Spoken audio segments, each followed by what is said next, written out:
Vijay party తమిళనాట మారుమోగుతోంది. అభిమానుల సంబరాలు అంబరానంటుతున్నాయి. ఇంతవరకు బానే ఉంది, కానీ అప్పుడే జెండాలో గుర్తులపై గడబిడ మొదలైంది.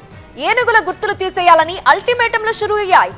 ఇంతకీ అభ్యంతరాలెవరికి, ఎందుకు? తమిళ స్టార్ హీరో విజయ్ దళపతి రాజకీయ పార్టీ తమిళగ వెట్రి కళగం జెండాను సింబల్ ను ఆవిష్కరించారు. పనయూరులోని పార్టీ కార్యాలయంలో జెండాను ఎగురవేసి తన పార్టీకి సంబంధించిన అధికారిక పాటను కూడా విడుదల చేశారు విజయ్. పార్టీ పేరు తమిళగ వెట్రి కళగం, తమిళలో విజయ కూటమి.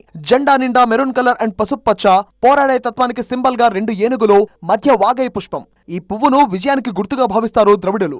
ఇది క్లుప్తంగా విజయ్ పార్టీ పతాక.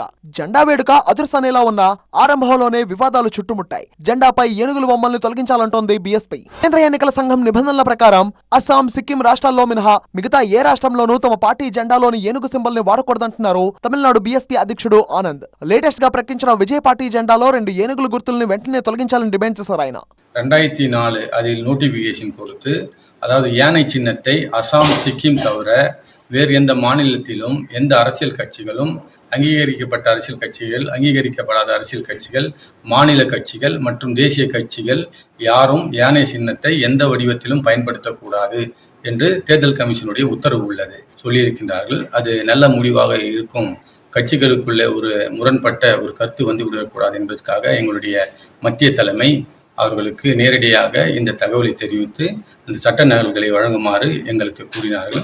ఏనుగుల సింబల్స్ పై బీఎస్పీ అభ్యంతరం వ్యక్తం చేస్తుంటే జెండాపై నెటిజన్లు రకరకాల కమెంట్స్ చేస్తున్నారు.